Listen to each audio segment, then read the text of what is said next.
구원받은 그리스도인들의 삶의 최고의 목표는 무엇일까요? 우리가 평생에 전심전력을 다해서 추구할 우리 삶의 최고의 것은 무엇일까요? 여러분은 그것이 무엇이라고 알고 여러분 삶을 지금 드리고 있어요? 하나님의 말씀, 이 성경에 근거하면 구원받은 그리스도인들의 최고의 삶의 목표는 하나님 아는 것이라고 되어 있습니다. 누구 아는 거라고요? 하나님을 아는 거예요.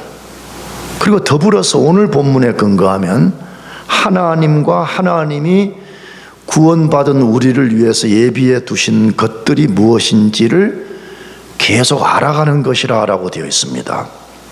바울 사도가 오늘 본문과 오늘 본문 이하에서 구원받은 성도가 무엇을 계속 알아가야 하는지를 말합니다.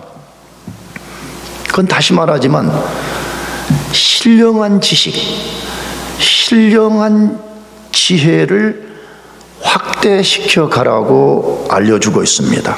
근데 그것을 어떤 방식으로 알려주는가 하는 거예요. 다시 말하면 이 본문은 어떤 구조, 문맥 속에 들어있는가 하는 것입니다.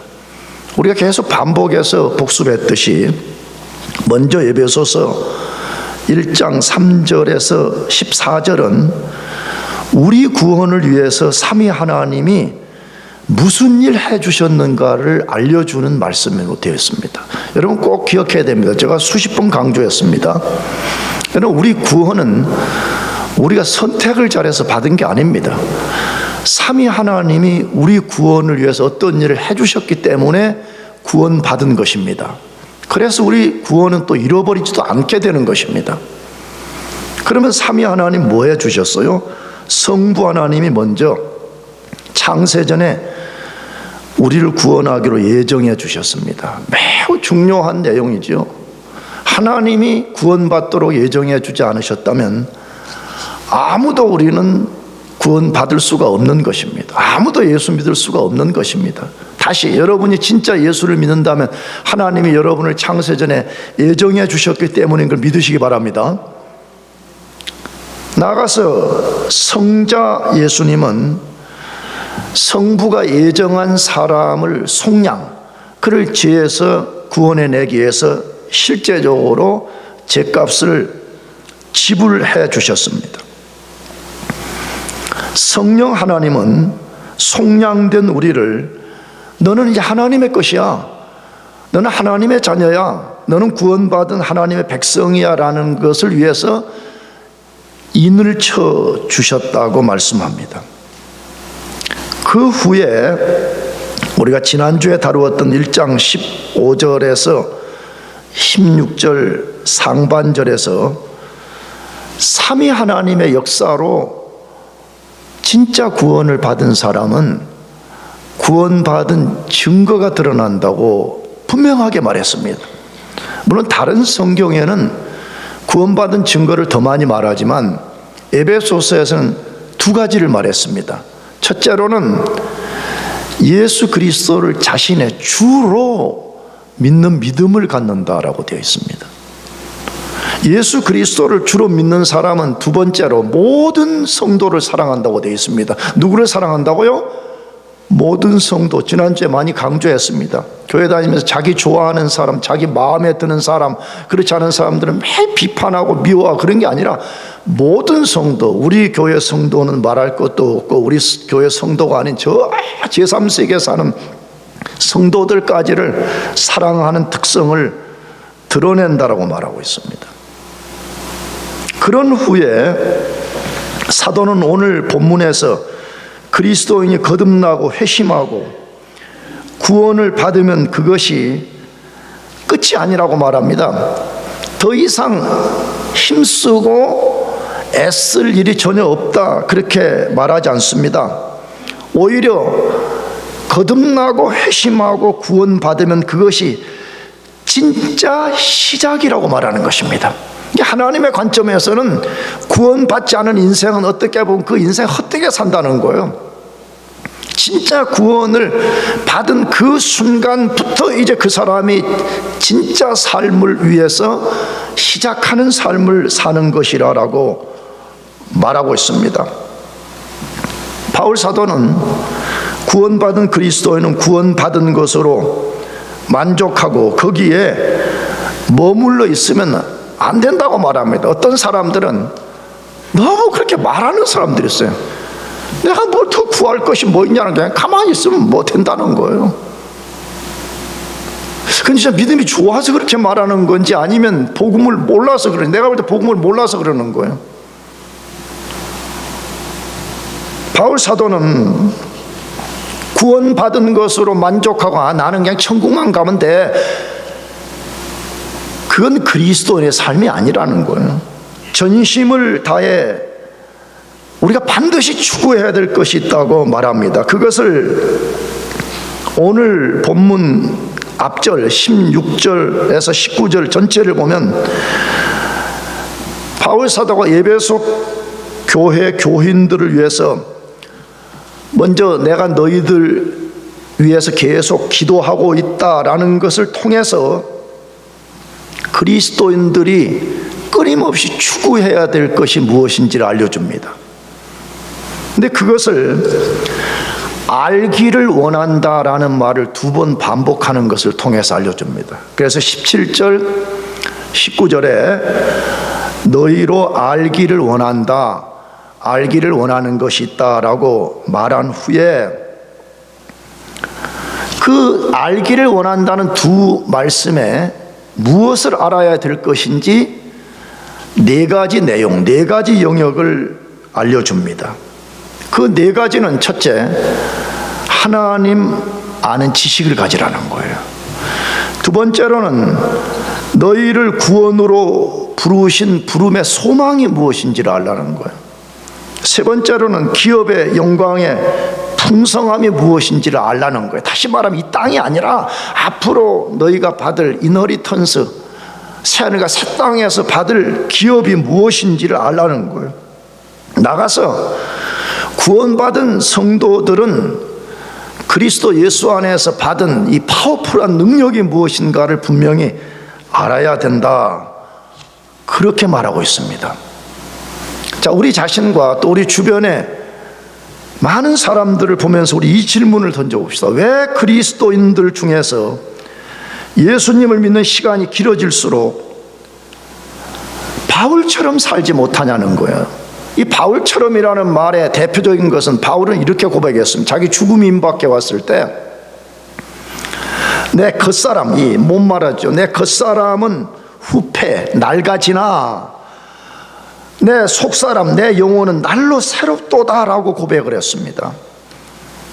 그런데 왜 우리는 바울처럼 살지 못하고 많은 사람들이 시들어가는 꽃과 풀처럼 되냐는 거. 예수 믿는 시간이 더할수록 예수 믿는 것에 대한 실망, 도대체 저 사람 진짜 예수 믿는 게 맞는가 하는 그렇게 비춰지는 좌절과 절망과 실망 가운데 사는 사람들이 많이 있냐 이 말이에요. 여러분 어떻습니까? 여러분은 진짜 초등학교 때 믿을 때보다 중학교 믿을 때가 더 바울처럼 나는 속사람이 날로 새로워진다, 날로 새로운 걸 경험한다, 이걸 고백하고 살아요.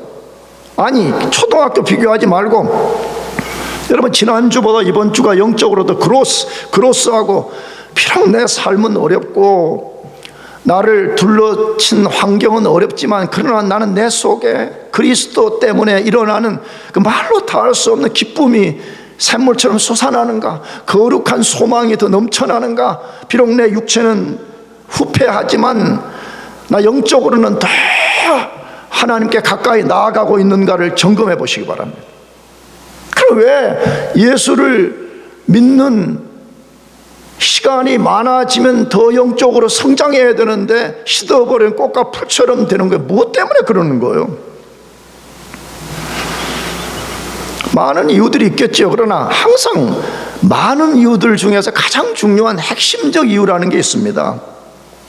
그 핵심적 이유는 지금 바울 사도가 우리들에게 말하는 네 가지 영역을 우리가 계속해서 알아가지 않아요. 그걸 알기 위해서 몸부림을 치지 아니하고 신앙생활의 중심이 뭐냐 그러면 자기 너무 개인적인 것에 함몰이 되어 있는 거예요. 너무 자기 중심적인 것에 함몰이 되어 있는 거예요.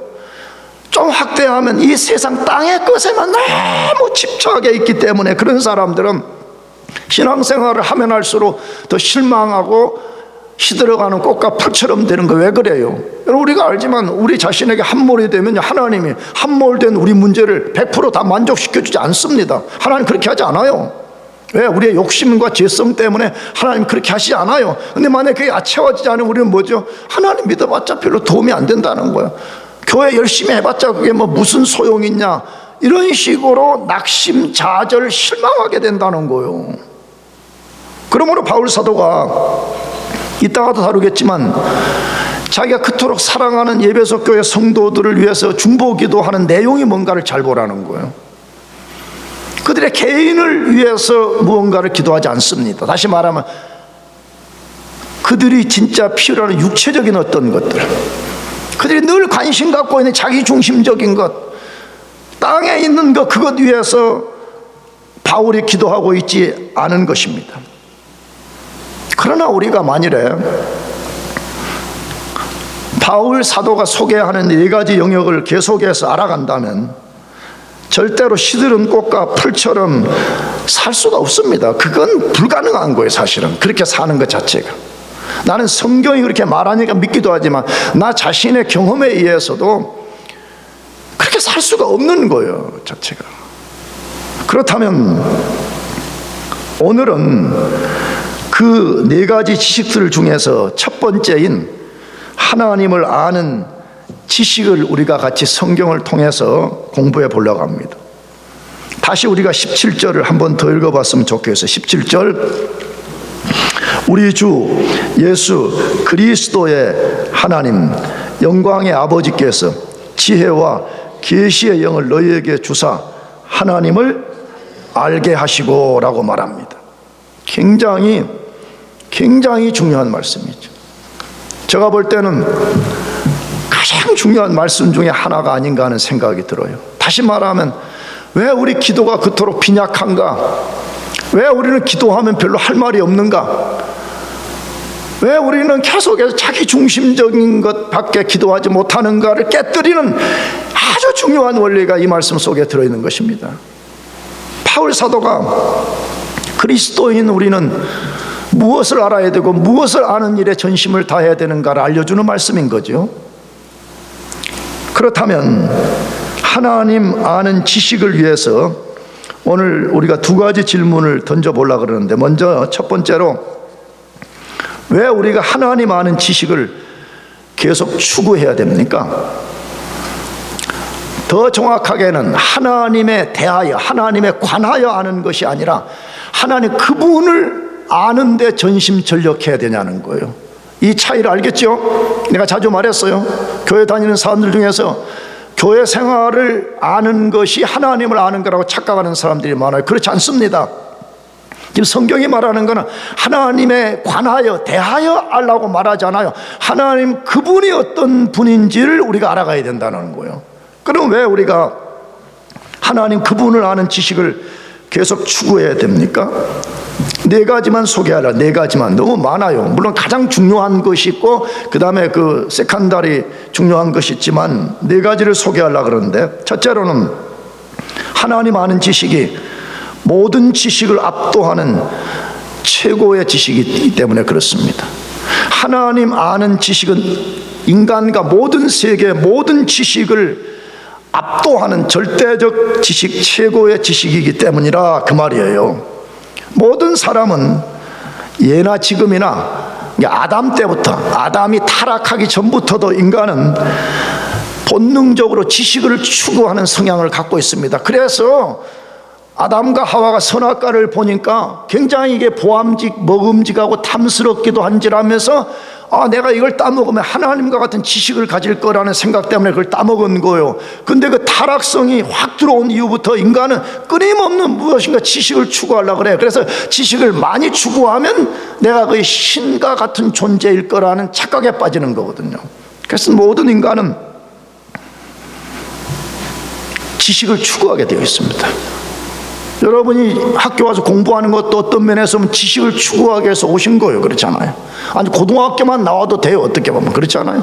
아니 조금 더 하면 대학만 나와도 돼요. 근데 왜 우리가 대학원까지 와서 석사를 하고 박사를 하고 포닥을 하고 그렇게 하는 거예요? 물론 여러 이유가 있죠. 그러나 그 속에는 지식을 갈구하는 것이 있다 이거예요. 그런데 최고의 지식은 하나님을 아는 지식입니다. 그럼 그 근거가 어디에 있냐는 게 하나님 아는 지식이 최고라는 거.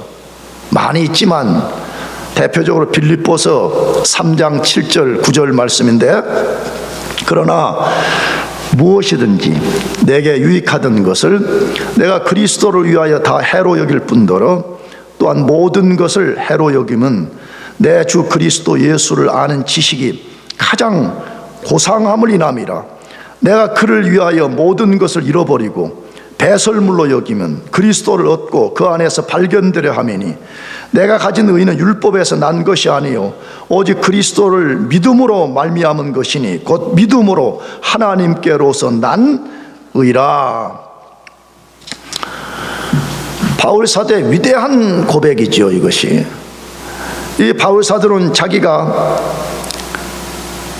그리스도를 위하여 모든 것, 다시 말하면 자기가 과거에 그토록 소중히 여겼던 것들을 해로 여기고 배설물로 여겼다 그렇게 말하는 게, 우리가 알지만 바울처럼 뛰어난 석학이 드물어요. 우리가 바울을 연구해 보면 바울이 얼마나 대단한 인간이었는가 하는 걸 우리가 발견하게 되거든요. 요즘 말로 하면 그는 오늘 같은 막 쉽게 말하면 박사요, 포닥이요, 뭐 엄청난 인간이에요. 그는요. 한마디로 여러분 중에 모르겠어요. 나는 잘 모르니까 왕족도 없잖아요. 그러나 바울은 원래 태생 자체가 사울 왕가의 후손이었습니다. 얼마나 프라우드하게 여겼겠어요. 율법에 대해서 정통한 사람이었습니다. 로마의 시민권을 갖고 있었습니다. 언어를 2중 3중으로 했던 사람인 것으로 추정이 되어요. 그런 사람이 자기가 그토록 그것을 소중히 여기고 자랑하고 그게 자기 의라고 여겼는데, 어느 날 자기가 그토록 소중히 여겼던 모든 것을 그건 오히려 나를 해를 끼치는 거야. 나가서 그거는 배설물이야, 똥이야, 이렇게 여겼다는 거예요. 근데 왜 그러는 거예요? 여러분, 우리가 잘못 이해하면 그러면 우리가 공부하는 거 다 배설물로 여겨버리고 똥으로 여겨야 되는가, 그런 말 아니에요. 성경은 그렇게 말하지 않아요. 그럼 뭐 때문에 말하는 거예요? 대차대조를 해본 거예요. 자기가 어느 날 예수를 탁 만나고 나서, 대차대조라는 게 아니라 두 개를 딱 이렇게 천평저울에 올려놓는 것 같다 이 말이에요. 대차대조는 물론 상업 용어지만, 그런데 자기가 그동안에 그렇게 소중히 여겼는데 예수를 딱 저울 위에 올려놨는데, 아니 자기 거는 헛개비고 탁 예수 쪽으로 넘어가 버린 거예요. 그래서 자기 깨달은 거지. 내가 그토록 고귀하게 여겼던 것을 그리스도와 그를 아는 것에 비교할 때는 이건 똥과 같다는 것을 여긴 거예요. 그래서 자기는 과거에 의지했던 것을 배설물로 여기고 예수 그리스도만 알기를 원했다는 거예요. 예수 그리스도 아는 것이 최고의 지식이요, 가장 고상한 것이요, 가장 절대적인 것이요, 가장 완전한 것이요, 가장 압도적인 것이라는 것을 깨달았다는 거예요. 왜 그랬을까요? 왜? 이게 중요하잖아요. 왜 자기가 그렇게 했냐는 거예요. 예수 안에만 하나님의 의가 있고, 하나님 안에만 우리 인간들이 절대로 신뢰해야 될 righteousness가 있고 이터널 라이프가 있다는 걸 깨닫게 되는 거예요. 아무리 자기가 공부를 많이 하고 많은 지식을 얻었을지라도 하나님 앞에 설 수 없는 인간의 의, 하나님 앞에 살아갈 수 없는 이터널 라이프가 없다 그러면 그거는 헛개비라는 거예요. 자기 죽는 순간에 다 불타 없어진다는 걸 깨달은 거예요. 그래서 예수 그리스도를 아는 지식이 가장 고상한 지식이라 라고 고백했던 것입니다. 절대적인 것입니다. 하나님과 하나님을 안다는 것은 무슨 말이에요? 하나님 그분이 어떤 분이신가? 도대체 그는 무슨 일을 하고 계시는가를 안다는 말이에요. 나가서 이건 좀 설명이 많이 필요하지만 짧게 말하면 땅과 하늘의 일들이 무엇인가를 안다는 말 같은 거예요. 그러므로 이 세상에서 가장 위대한 사람 누구냐? 이건 내 정의예요. 이건 내가 내린 정의야. 나는 어떤 사람을 가장 두려워하는가 하는 거예요. 나는 실제 그래요. 나는 돈 많은 사람 뭐 이런 건 나는 안 두려워합니다. 난 내가 가장 존경하고 두려워하는 사람 누구냐 그러면 하나님을 가장 많이 아는 사람이에요. 나 별로 중요하지 않지만 내 경험 하나 이야기해. 나 간혹 뭐 옆에 주변에서 누가 뭐 간혹이에요. 간혹 가뭄에 콩 나듯이 목사님 뭐 책 하나 써보세요. 나한테 그래. 굉장히 고마운 말이죠. 나같이 어리석은 인간에게 그걸 하라 그러니까. 그 나는 못한다 그랬어. 나 안 한다 그래. 근데 왜 그러냐 그러면 여러분은 어떻게 알고 있는지 몰라도요, 이 기독교 안에는요 위대한 책들이요 니타니 마운틴보다 많아. 근데 그런 책을 읽어보게 되면 나는 하나님의 바지가랭이 하나 잡고 막 끙끙거리고 있는 것처럼 느껴지는데 그 사람들은 막 태평양 같은 막 하나님을 아는 것을 그 책에다 기술해 놓은 거예요. 그런 책을 읽으면요 내가 그 저자를 본 적도 없는데도 존경하는 마음이 일어나게 되고요, 만약 그와 내가 죄송해요 맞짱을 뜬다 그러면 나는 그냥 다리가 벌벌 떨릴 것 같아요. 누가 가장 위대한 사람이에요? 어떤 사람이 가장 위대한 지식을 가진 사람이에요? 하나님을 가장 많이 알고 있고 많이 알아가는 사람입니다. 여러분 모두 그렇게 되시기를 축복합니다. 두 번째, 왜 우리가 하나님 아는 지식을 계속 추구해 가야 돼요?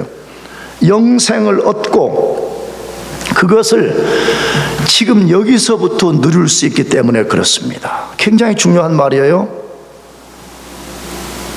영생을 얻어요. 그리고 그 영생을 천국에 가서 누리는 게 아니라 당연히 천국에 가서 누리겠지만 지금 여기서부터 그걸 누릴 수 있기 때문에 그러는 거예요. 그것이 바로 고전적인 성경 본문 요한복음 17장 3절 말씀인데 읽어봅시다. 영생은 곧 유일하신 참 하나님과 그의 보내신 자 예수 그리스도를 아는 것이다. 굉장히 중요한 말이죠. 그래서 내가 고전적이라는 말씀, 이 말은 막 구닥다리라 그 말이 아니고 얼마나 이것이 기독교 수천 년 역사에 가장 중요한 텍스트인가 하는 것 때문에 그렇게 말하는 거예요. 하나님과 그의 아들 예수 그리스도를 알 때만 영생을 얻는다고 성경은 분명하게 말합니다. 자, 그러면 영생이란 말이 무슨 말인지를 잘 이해해야 되죠. 예전 교우들은 내가 몇 번 설교했기 때문에 이해하고 있을 줄 알아요. 이 요한복음에서 영생은 구원이라는 말과 같은 의미를 갖고 있어요. 그런데 왜 요한 사도는 그걸 구원이라는 말로 쓰지 않고 영생이라는 말로 썼냐 이 말이에요. 그냥 같은 의미면 그냥 구원이라고 해버리면 되잖아요. 근데 왜 영생이라고 했냐? 영생은 구원의 의미를 갖고 있지만 그것보다 훨씬 더 큰 의미를 내포하고 있기 때문에 그러는 거예요. 단순히 죄에서 구원받고 유한한 세상에서 오래 사는 것을 말하지 않습니다. 그럼 잘 생각해 보세요. 우리 인간은 반드시 죽는다잖아요. 여러분을 내가 염세주의, 비관주의로 말하려는 게 아니에요. 여러분도 얼마 안 가서 나처럼 됩니다. 60 넘고 70 가까이 되는 겁니다.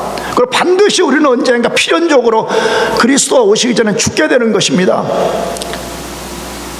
그러므로 우리가 어떻게 해야지? 그러면 우리가 여기서 유한한 세상에서 죽지 않고 사 불가능한 것입니다. 그렇다면 영생이라는 이 말은 무엇입니까? 완성될, 앞으로 장차 완성될 하나님 나라의 삶을 말해요. 그걸 영생이라고 그래요, 요한복음에서는. 놀랍지 않아요? 그 영생을 앞으로 우리가 죽어서 아니면 그리스도가 오신 후에 완성된 하나님 나라에 가서만 누리는 것이 아니라 그 영생을 지금 여기서부터 누리게 된다는 거예요. 다시 말하면 완성될 하나님 나라에서 누리게 될 그 놀라운 삶을 현재 여기서, 비록 유한한 우리 인간이지만, 유한성을 가진 존재이지만 우리 여기서부터 그 영생을 누리며 산다는 거예요. 그래서 요한 신학을 다루는 신학자들은 영생은 오는 세상의 삶이다, 그렇게 정의를 내리는 것입니다. 오는 세상, 지금 여기에 삶이 아니라 장차 올 하나님 나라의 삶을 여기서부터 앞당겨서 사는 것이다. 어떤 신학자들은 신적 삶으로의 복귀라 그렇게 쓰는 것입니다. 우리는 신이 아닙니다. 그러나 신적, 하나님적 삶을 살게 된다는 거예요. 비록 우리가 유한하고 매우 연약한 존재이지만 우리가 영생을 얻게 되고 그 영생을 누리게 될 때 하나님적 삶을 살게 되는 것이라는 거예요. 그러므로 우리가 이걸 알아내야 되는 것입니다. 이걸 경험해야 되는 것입니다. 이걸 주장하면서 살아야 되는 것입니다. 그렇잖아요. 아니, 이게 만약 거짓말이다 그러면 우리가 이건 뭐 쳐다볼 가치도 없지만, 우리가 영생을 얻고 여기서부터 영생을 누리면서 신적 삶을 산다 그렇게 말한다 그러면 도대체 그것이 무엇인가를 우리가 좀 알아야 되잖아요. 우리가 그걸 누리도록 부름을 받았단 말이에요. 그걸 누리도록 이터널 라이프를 받았단 말이에요. 그런데 우리가 맨날 시들은 꽃과 풀처럼 풀 죽어 있고 실망하고, 예수 믿는 것이 무슨 도움이 되냐, 예수 믿는 게 현실적으로 아무런 도움이 되지 않는다는 절망 속에 살면서 또 기독교를 버리지는 못해. 왜? 지옥 간다는 말은 들어가지고. 근데 성경은 말씀합니다.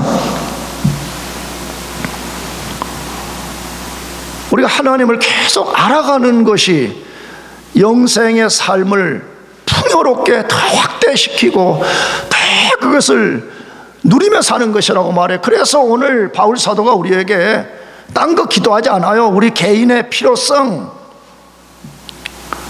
우리 중심성의 어떤 것을 위해서 해달라고 기도하지 아니하고, 가장 중요한 그것들을 능가하는, 그것들을 내포하는 모든 것의 모든 것이 되는 하나님을 알게 해 주십시오라고 기도하는 거예요. 우리도 그렇게 합시다. 하면 하나님을 알게 된다 그러면 우리가 영생을 우리가 풍요롭게 누려서 오는 세상의 삶을 여기서부터 맛보게 되고, 신적 삶의 복귀를 통해 가지고 우리 유한성을 극복하고 나가게 되는 거예요. 그래서 유명한 간증자들 혹은 책을 쓴, 특별히 대표적으로 청교도들의 책을 읽어보게 되면요, 야, 진짜 이들은 어떻게 그렇게 살았을까 하는 감탄밖에 안 나와. 왜냐하면 그들은 하나님을 깊이 알아갔기 때문에 비록 육체의 고통, 경제적 고통, 환경적 고통을 경험해도 불구하고 그들은 천국을 경험했다고 말하는 거예요, 그들이.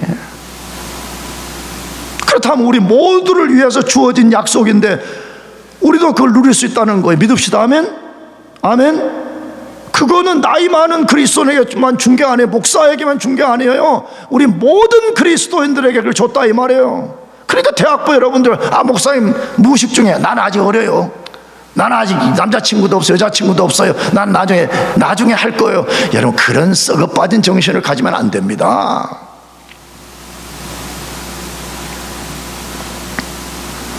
세 번째로 하나님 아는 지식을 계속 추구해야 되는 이유는 하나님이 모든 만물의 알파와 오메가가 되시기 때문에 그렇습니다.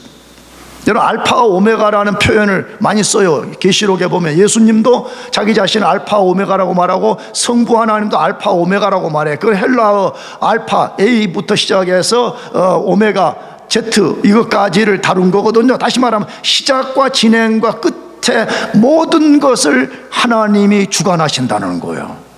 근거는 뭐죠? 로마서 11장 36절, 이는 만물이 주에게서 나오고 주로 말미암고 주에게로 돌아감이라. 영광이 그에게 세세에 있으리로다. 아멘. 할렐루야. 여러분, 그리스도인데 이 한 말씀만 붙들어도 되는 거예요. 사실은요, 그리스도인 만약 진짜 이게 딱 하나 붙들고 이것만 믿는다 그러면 그리스도인, 내가 자주 말하죠, 남극에 가서 살아야 되고 북극에 가서 살아야 되고요, 현재 우리 삶이 좀 인간적으로 볼 때 좀 실패적인 거에도 별로 걱정할 게 없는 거예요. 왜? 모든 주권이 하나님께 있다는 거예요. 근데 이 본문에서 지금 뭐라고 말해요? 만물이 주에게서 나왔다는 거. 여러분, 이 말도 잘 깊이 생각해 보여요. 여러분, 만물이, 히브리서에 보게 되면 만물이 이렇게 이미 있었는데 거기서 복사해서 하나님이 만들었다고 말하지 않아요. 아무것도 없는 이 상태에서 하나님이 모든 것을 창조했다는 거예요. 아멘? 우리는 그걸 믿는 사람들이잖아요. 하나님께로서 모든 게 나오는 거야. 여러분이 공부하는 우리 용화 박사님이 하는 케미칼, 케미스트리, 바이오, 우리 진우이 하는 거 다 이런 것들이 어디에서 나온 거예요? 하나님께로부터 나온 거예요. 근데 이제 하나님이 먹고 살라고 답을 바로 안 알려주는 거지. 그렇지? 턱 던져놓고, 야, 그 솔루션을 찾아봐, 진우나, 용화야, 이렇게 하는 거지. 그렇지? 아멘? 두 사람? 아멘이 없어? 알았어요. 그러면 그런 거 아니야. 그런 거 아니야. 그런 거 아니야. 모든 만물이 그에게서 나오고, 나는 그래서 요즘 AI든 뉴 스마트폰이든 챗 GPT든 이런 거 보면서 어떤 때는 막 사람들은 세대주의자들은 깜짝 놀래가지고 이게 마귀의 역사를. 여러분, 그런 거 아니에요. 다 하나님 세계 속에 있는 것들을 꼭 기독교인이 아니어도 일반 은총의 지혜 속에서 뭔가를 발견해낸 거예요. 그들이 새 창조한 게 아니에요. 하나님의 프린시플 속에서만 그들이 어떤 일부분을 발견해서 그런 걸 만들어낸 거예요. 그러면 하나님께로 나오지 않은 게 어디에 있습니까? 우리의 모습, 현재 이 자연계를 통치하도록 부름받은 우리 자신의 모든 것이 하나님의 형상대로 만들어졌다 그러잖아요. 하나님께로부터 나오지 않은 것이 아무것도 없는 거예요. 그 다음 뭐라 그랬어요? 주로 말미암고. 이 말은 여러 가지 설명이 좀 필요한데 간단히 말하면 하나님이 주관하고 하나님이 보존하고 하나님이 섭리하신다 그 말이에요. 지금 만물이 만물 스스로 움직이는 게 아니에요. 나는 뉴스를 보거나 기도할 때 그런 생각을 참 많이 해요. 하나님, 내 눈으로 보기에는 너무 혼란스러운 세상이고 세상이 주인인 것 같고 마귀가 주인인 것 같고 인간이 주인인 것 같지만 모든 것 지금 하나님이 주관하시는 것을 믿습니다. 그러니까 특권적 마음이 생겨. 그 비밀을 내가 안다. 그래, 별로 겁이 안 나. 그게 겁이 안 나. 왜? 아까도 말했지만 3차 대전이 일어나면 안 되지만 설령 일어난다 그래도 3차 대전은 하나님의 손안에 있는 것입니다. 아멘? 나가서 뭐라고 했어요? 주에게로 돌아갑니다. 로마서와 요한계시록을 보면 모든 만물은 그냥 쓰레기통에 이렇게 팍 버리듯이 버리지 아니하고 예수 그리스도의 구속을 통해 가지고 그 모든 세계가 새하늘과 새 땅과 연합이 되면서 그 만물이 왕 대신 하나님 앞에 나가서 다 보호를 하게 돼 있어요. 쉽게 말하면 우리 뱅키 때 각 팀들이 이 앞에 나와서 뭔가를 발표하듯이 하나님께 해야 되는 거예요. 우리 자신 각 사람도 해야 되고 영광교회라는 공동체도 해야 되고 조국 대한민국이라는 공동체도 해야 되고 미국이라는 공동체도 다 해야 되는 거예요. 그러니까 우리가 아무렇게나 안 사는 거예요. 왜? 나 자신과 만물이 하나님께로 다시 돌아간다는 걸 알기 때문에 그러는 거예요. 쓰레기통에 버려진다 그러면 우리가 그렇게 할 필요가 없어요.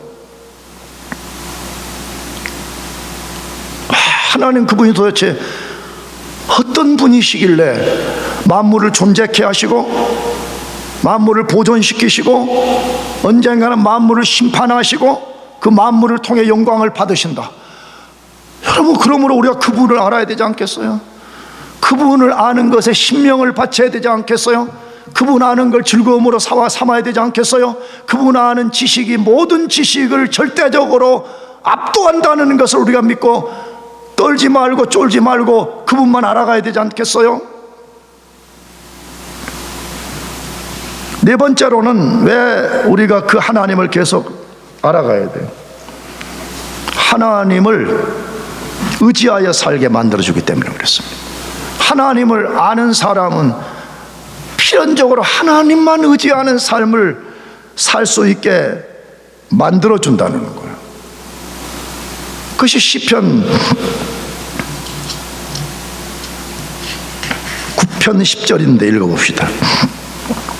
여호와여, 주의 이름을 아는 자는 주를 의지하오리니 이는 주를 찾는 자들을 버리지 아니하심이니이다. 와, 정말 이런 말씀도요, 금과 옥조입니다. 물론 한자 수거를 썼지만 최고의 말씀, 약속의 말씀, 내가 꼭 이 원리 속에 살겠다는 것으로 가슴에 새겨야 되는 말씀이다, 그 말이에요. 여호와여, 주의 이름을 아는 자는 주를 의지하오리니 이는 주를 찾는 자들을 버리지 아니하심이니이다. 자, 그럼 우리가 다시 질문해야 됩니다. 여기 주의 이름을 안다는 이 말은 무엇을 말하는 것이에요? 그 이름의 주체를 안다는 말이죠. 내가 우리 김용화를 안다, 김용화가 장부환이를 안다 그러면 단순하게 김용화, 장부환을 아는 게 아니라 그 이름 석자를 아는 게 아니라 그 이름의 주체가 되는 김용화는 어떤 특성을 갖고 어떤 기질을 갖고 있는 인간인가, 장부환이는 어떤 인간인가, 이걸 아는 걸 말하는 거잖아요. 그러면 주의 이름을 안다는 이 말은 무엇이에요?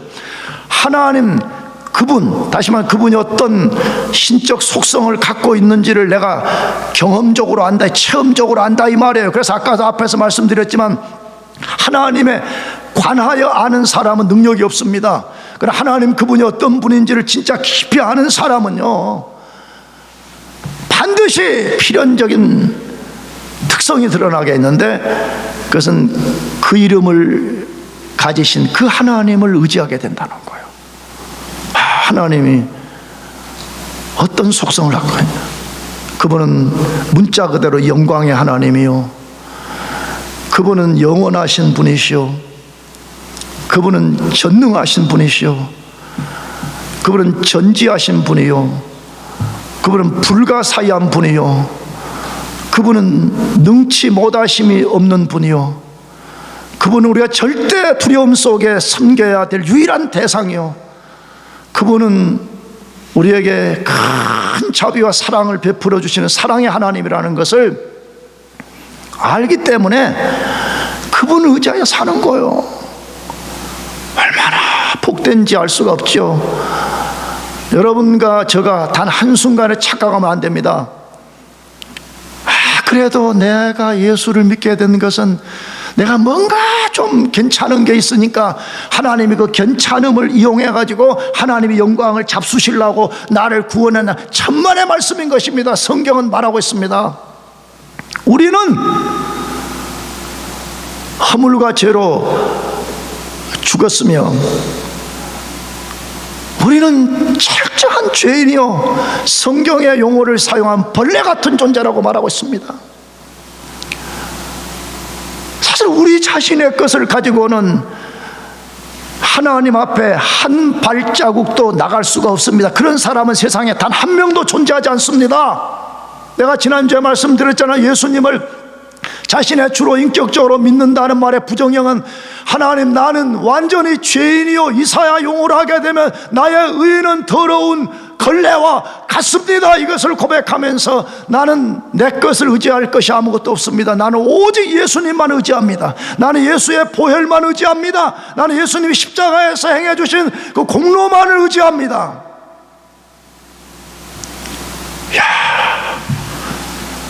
하나님 앞에 벌레 같은 인간, 죄 짓는 것 말고는 잘하는 것이 없는 인간, 유한하기 그지없는 인생인 우리가 생명의 하나님, 영광의 하나님을 알아간다는 것은요, 그건 어떤 말로도 표현할 수 없는 축복입니다. 인생 최고의 지식을 알아가는 거예요. 세상의 모든 지식을 절대적으로 압도하는, 우리가 그 지식을 쌓아가는 것이에요. 사랑하는 교우 여러분들, 하나님 알아갑시다 하면 하나님 알아가는데 사활을 걸어요. 내가 여러분 야단치는 식으로 지금 소리 지르는 게 아니에요. 나 자신을 향한 소리예요. 너무 자기 중심성에 빠져가지고 좌절하고 기도라는 게 맨날 나 이거 하다가 맞춰버려. 바울이 지금 어떻게 기도해요?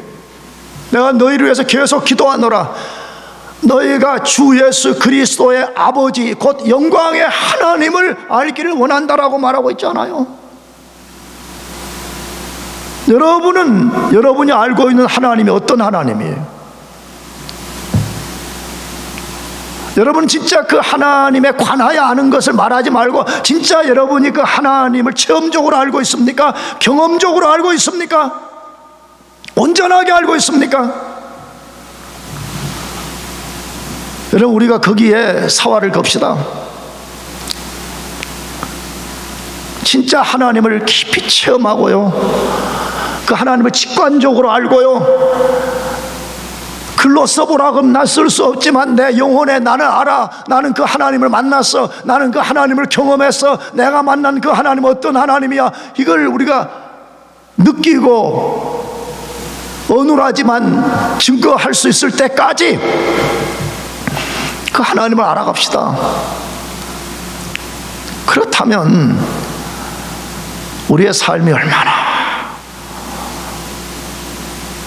그리스도 안에서의 생명과 기쁨과 거룩함과 능력과 파워풀한 권세를 갖고 우리가 살 수가 있겠습니까?